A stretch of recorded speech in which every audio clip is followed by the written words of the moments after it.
and breakfast this morning. After we dropped the girls off together. After we dropped the girls off. It's been like a new welcoming routine. Right on. And I've enjoyed it. But during breakfast, I took a nice swig of my coffee, burned the crap out of my mouth. So who knows what kind of burns I got in there. But we're back. So today we're going to continue on our conversation on new beginnings. And right now we're in a new beginning as well. So some of the events that have taken place. One that I think was pretty significant, which was a tough one, which was selling our home.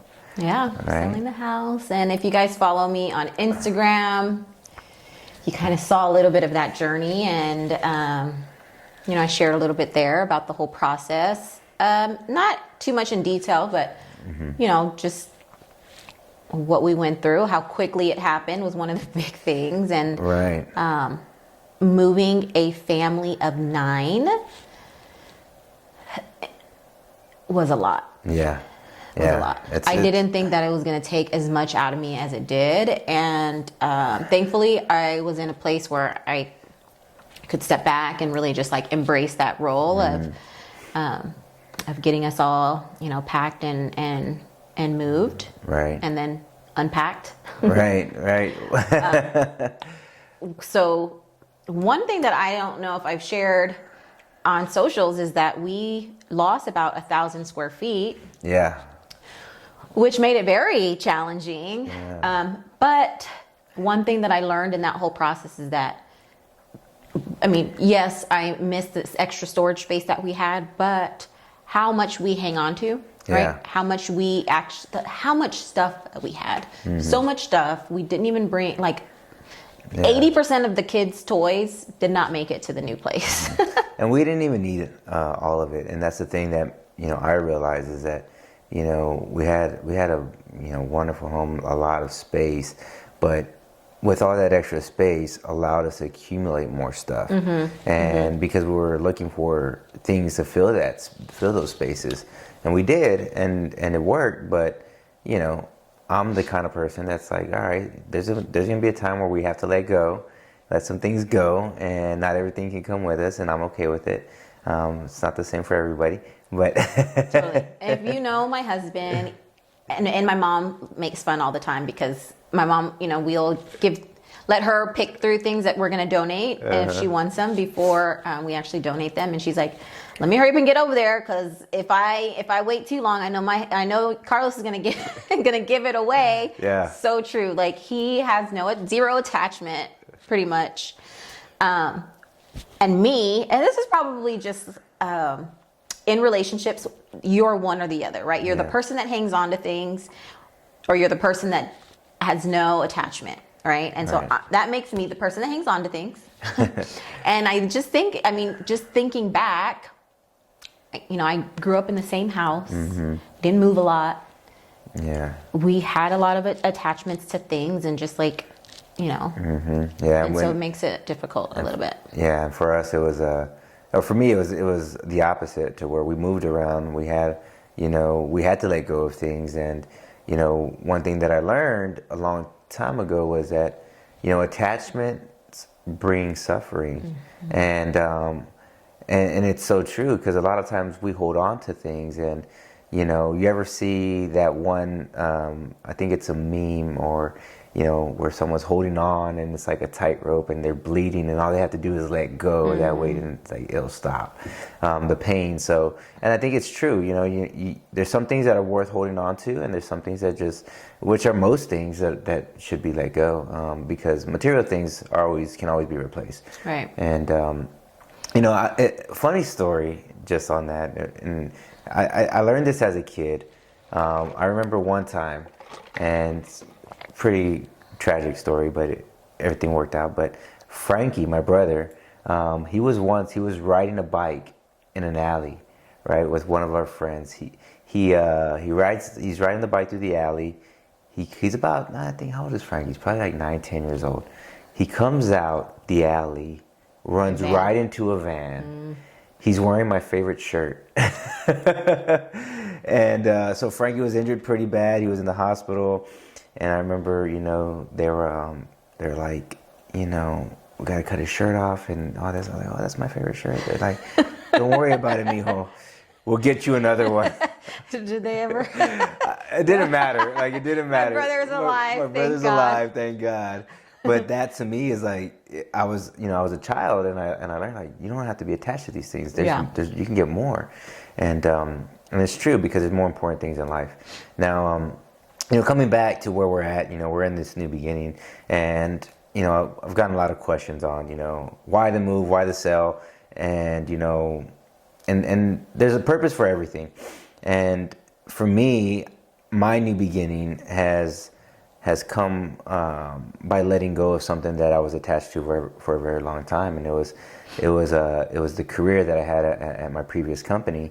And I started with this company 12 years ago, selling houses for the company, buying houses for the company. So I worked my way up the ladder, became a top performer, producer, built some great relationships with some great people, had some wonderful experiences, traveled. An extreme amount of personal growth, too. A lot of personal growth, a tremendous amount of personal growth, but even with that came a lot of like success and freedom, financial success, and just like I felt unstoppable working with this company, and it was an amazing time. It was an amazing season. It was a long season, 12 years long, and it was so awesome.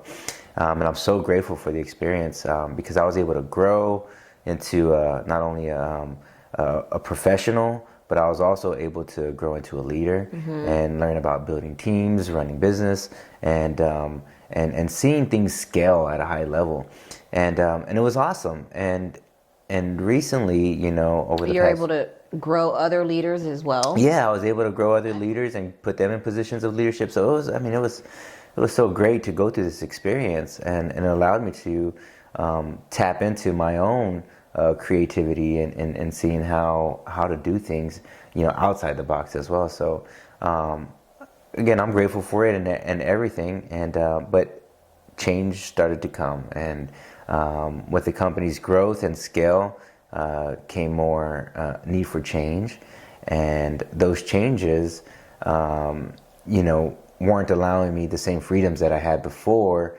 And to me, this became the signs that it's probably going to be time for myself to change, because the way the company was growing was impacting us in that way. So yeah, I think the growth of the company too, just from my perspective as just kind of being a bystander, is that there just started to be, excuse me, a misalignment maybe, where your purpose was very clear, especially in the beginning, of like, yes, put me around people where I can grow, where I can learn, where I can be a better person, employee, man overall. Put me in a position where I can help others grow, I can lift others up and become leaders too, which is a value that you hold true for yourself.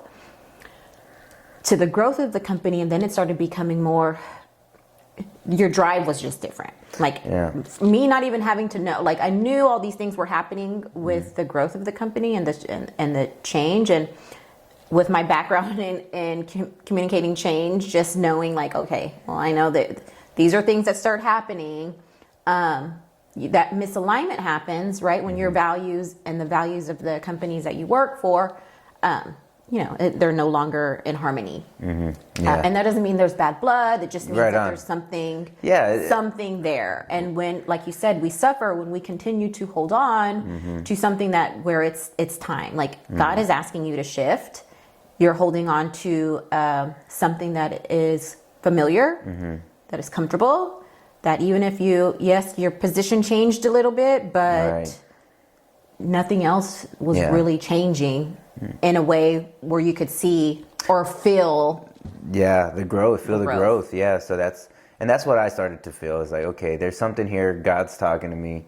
I want more. I want to expand. I want to grow more. And for me, I was like, okay, well, maybe now is the time for that pivot. Now's the time for that change. And after, prayer and discussion with you about it and these things, we found peace in the decision and saying, you know what, right now is the time for me as a professional, as a man, as a leader, to take a leap of faith and do something on my own, create something on my own, and build something. And not just on my own, but with the people that matter most, which allowed me to shift my attention to working with you and working with Frankie and my brother. So to me, that was like, I started to feel joy in that. I'm like, man, this feels good. Yeah. I get to work with my family. I get to work with my wife. I get to work with my brother, the person that's had my back since day one, since we were children. And like, this is who I need to pour into, and this is where my energy needs to go. And I couldn't see exactly how it was going to be and how it's going to shake out. I still don't know exactly how it's going to shake out, but I have faith. I do know that it's going to work out. Yeah. And so once I made the decision, like, okay, it's time to make the move.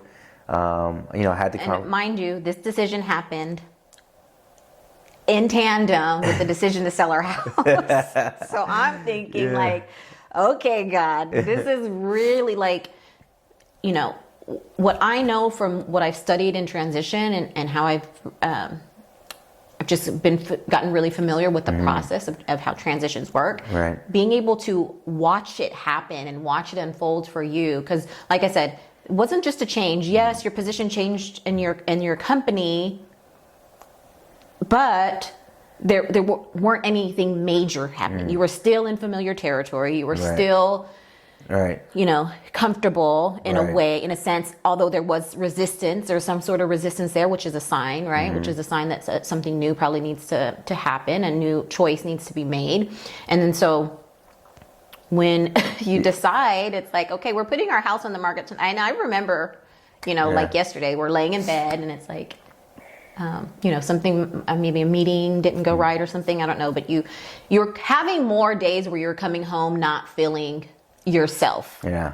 You used to love everything about your work. And then there was this season of just like, you were just more drained than normal. And I started recognizing that. And so, of course, I'm going to support, right? I'm like, okay, well, if it's time, it's time. Right. I remember at one point it was like, well, Makai has a dental procedure coming up, so maybe let's hang on a little bit longer.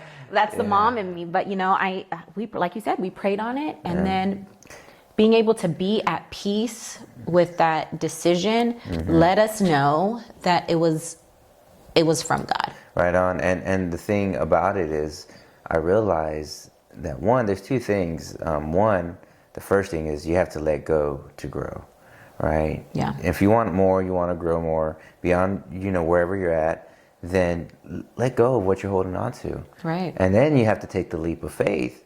And the leap of faith is doing the actions, is actually letting go and then going down this path of something new, of something unknown. Right. And every ending, right? Every ending is a new beginning. Right on. Every ending is a new beginning. And nothing good lasts forever. Right. And that's the other thing too. So the change happens and adjustments happen. And I've had plenty of ups and downs, but it was like, this is the time, right? Because think about the 10 years, the 12 years that I dedicated to it. So much happened, so much growth. And now it's like, it's time for mastery, right? Because in the book Mastery by Robert E. Greene, he talks about, to become a master, it's either, it takes about 10,000 hours worth of practice or 10 years of experience, which I feel like I got both. So I knew that I'm in a good place mentally. I'm in a good place spiritually. I'm in a good place morally. I've developed my character. I've done all these things. So now is a good time to make that leap. And when we did, it's like, okay, put the house on the market. Let's sell it. Yeah, where are we gonna live? I don't know. Don't worry about it. This is the application of faith, right? That's the action right there. We have to apply faith. So, and God is so amazing. God works so quick. Like, man, we put our house on the market. That very next day, we had like 10 showings, 15 showings. We had over 38 showings scheduled that first week that we put our house on the market. Right. Within 48 hours, we had 4 or 5 offers. Right. And this by Friday, our house was sold. Yeah, we had it. We had nowhere to go. We had it under contract, and and that again, it's scary because you're like, okay, where do I go? What am I gonna do? And then like, oh, I just quit my job. Yeah. Now what are we really? Now what are we gonna do? And I just remember this calming feeling, saying, God talking to me, saying, hey, it's gonna be all right. I got you. I've had you since the beginning. I've had you since you were locked up and you came home, and I've guided you this whole way, and I've been there for you, and I was reassured by that voice because I do know, because I have leaned on faith every step of the way, and I know when it's time to apply it, and I know when it's time to let go because I feel it in my gut. Yeah. And it worked out. It worked out. We ended up. And that's not to say that you're not going to have those intrusive thoughts are going to come, right? Those thoughts of like, oh, is this the right thing? Did you do it at the right time? Right. Did you give up? There's that story too. My yeah, that's the other thing, right? It's like, are you quitting? Are you quitting? Are you a quitter? Yeah. Right? You can handle it. Yeah, exactly. You can't. You guys made it this far, and now you have to let go of your house because these are stories. But one thing that happens when you have that true application of faith is to know and to be able to discern that is not God's voice. Those are not thoughts from Him. Exactly. Those are the thoughts of the enemy that are trying to distract you and destroy you and bring you down and get you out of that action of applying your faith. Because when you apply faith with zero worry, God blesses you. Right. And that's what you're speaking on. Like every time that you leaned on Him because you had nothing else, many, many times through our journey of 18 years that I've got to experience with you, He comes through. Yeah. 100%, tenfold. 100%. And that's what I understood is that, God is not gonna plant seeds of doubt in your head because doubt kills faith. Doubt kills faith. And you have to understand that. So when you're truly faithful and you're truly doing things with faith, then you take the action, and you take that action with confidence, and you do it with certainty. And like things are gonna work out in my favor. They always have. And that is something that just like a flame just was lit. I was like, all right, let's go.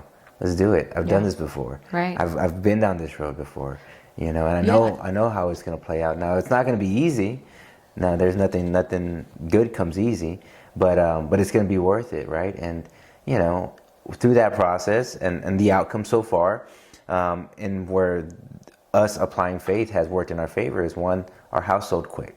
2, we got over asking price. 3, we were able to cash out a significant amount and pay off our car debts, our credit card debts, and essentially be debt free. And then 3, we found a place to move to, which is big enough for our family. Although we lost 1,000 square feet from our 5,000 square feet that we have to 3,800 square feet, we still got a big home. First world problem.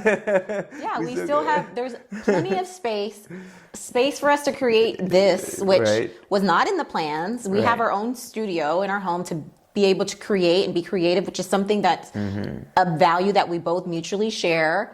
To be able to tap into that, and because we trusted, and not to say that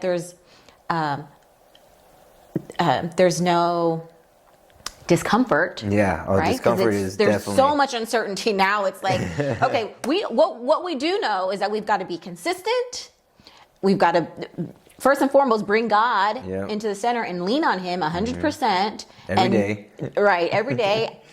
And just knowing that because we are applying our faith, we are taking action consistently, and we have God in the center, there's only good that can happen from that, right? Like I said, not with no discomfort. I mean, of course, that's part of it. That's part of the process. That's part of the process of transition, which is something that we're going through together. Right. In this way, it's just like, being comfortable with the discomfort, right? And that's the third point. It's like, first, you got to be able to let go, right? For that new beginning to be available to you, for those opportunities and the possibilities that to be available to you, you've got to be willing to let go. Right on. With letting go comes the application of faith, right? You apply faith knowing without any worry attached that what is going to happen next while I go through this space of the in-between, of the wilderness, right? What God calls it, because we don't know what's going to happen, but we are trusting that we're going to come out on the other side better than we walked into. Yeah, absolutely. And with all that has been the challenges that have come with it, with the move, with everything that we've gone through. And we got through it just fine, and I think the thing is being able to communicate and work together. And that's the other part of it is like, yes, you can have faith, you can apply faith. That's part of it, right? And you take the actions, but in the midst of all the chaos, right? Right, because it's happening. Because it's happening, right? You got the moving, you got the stuff. The school. Where are the kids going to go to schools? Are they still going to be at the same school? Do we have to apply for this school choice thing? Yeah, and exactly. There's all these things. There's all these moving parts. So the chaos that's come with it is the work that has to be done to get you ready, right? Because God doesn't want us to stay still. He wants us to keep moving. He wants us to keep working, right? He wants us to keep communicating. He wants us to meet him in the work. He wants us to take action alongside of him. And each step of the way, God's rewarding us. Boom. All right, cool. Your home looks better. Now, here you go. And those are the things that we're able to do and get through it together. So, even with the children bring a whole nother element of chaoticness to where we're cleaning, they're throwing things around, and I'm like, oh my gosh.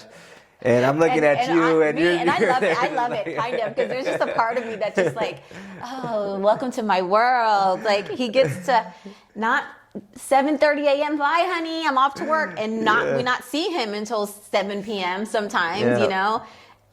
He had no clue what was happening in those 12 hours while I had an idea. But I was glad I didn't get to witness it until I did. And then now he's got a front row seat. And then I'm like, you know what? I'm thinking about like, how awesome is this that I get to experience this with my wife, my children. And the thing is because it's so temporary. It doesn't last forever. These moments, it's a blink of an eye and they're gone. Right. The mess is gone. It's cleaned back up. The kids are grown and they're cleaning up after themselves. So it is a process. And I know that, if I just look at it and say, all right, this is okay. All right, I don't like it, but I'm going to do something about it. I'm going to teach my children, how to clean up after themselves. I'm going to talk to my wife. We're going to game plan on, let's create a system on how we can help keep the chaos down to a minimum, because for me, I'm not used to it, but I am used to creating systems and processes so that way we can be more efficient. And it's the same thing. I get to bring that home, and we get to work together in making our home, and not only making our home a home, but helping raise our children to be good boys and girls and men and women, and that's what we're looking to create. So ultimately, the new beginning is something for us to embrace. It's something for us to appreciate, to explore, because that's part of the growth process. And I think when people go through it, and there's the fear because of the uncertainty, there's the holding on, and there's the discomfort, and a lot of people don't want to go through it. Yeah. But it's okay, because when you go through it, it's worth it. Because on the other side of that, discomfort, because it's all temporary, it doesn't last forever, is all your rewards, right? And the more that you do these things and you go through them and you pursue, your purpose, then that's where the freedoms start to come into place, and that's where whether it's money, whether it's experiences, whatever it is you want, time, and God will bless you with those things when you're doing the work and you're doing the things that matter. I felt like you were going to one of your workout analogies, your exercise analogies. I was about to. I was about to. Well, you know that it's the same thing. Like for me, when it comes to the gym time, is, you know, I wake up early. I'm up. I mean, this is a routine that I've kept faithfully for the past 7 years. Up by 4 a.m., get to the gym by 5, get my workout in. Those steps are not easy. They're uncomfortable, you know. But it made it a norm to where it's like, okay, I embrace it. Now I go do the workout, and I don't even know if it's hard or not anymore. Right. I just do it, you know. And when I'm done, I'm good. Okay, now momentum is there. Yeah. I have the rewards. I right? have the rewards. Right. My body has changed. My mindset has changed. I'm stronger Happy. mentally, physically. You've got open time now because Yep. you've gotten that part out of the way before Exactly. everyone's awake. And It helps me just ground myself for the day. Say, when anything else that comes my way, it's all good. Yeah. I'll be able to tackle probably it. easier than what I had to do this morning. Exactly. So, you know, that's where we're at with it. And I think that this time and this new beginning, this new season, it's exciting because I know without a doubt that we're going to take it and grow. And this is something that what's really exciting is it's something that we get to do together and have something that's our own that can actually build generational wealth and a legacy. You know, so Yeah. I think that that's important, is, you know, doing things that not only give you freedom to spend time with your family, because, you know, the work life, that time, you can never get back. Yeah. You know, if you give it all to work and you sacrifice the time with your family and you miss all that, then what good was life? Yeah, really? and that's kind of the road where we are on, and I'm just so thankful and so grateful that we were able to see this pivot as an opportunity for us to connect, to work together, to experience a challenge that we can, you know, put our heads together and grow through. And so hopefully there's something here, you know, if you're in a season of having to let go of something, if you're in a season of, like, you know, there's something fresh on the horizon, you're ready to step into that next chapter, like that practice of letting go, right? Yeah, and let go and grow. Let go to grow. Applied faith and being okay with the discomfort are 3 things that that you can bring to your awareness in those situations to help ease some of the tension and some of the chaos that happens during these times of new beginnings. Right on, yeah. And just remember, you're not alone. There's always somebody there to back you up. I think it's important to lean on your spouse and have good communication to help you get through those times. But when it's time to make a decision, just take the leap and go. Thank you for tuning in. Appreciate y'all's time. See you on the next one. Thanks.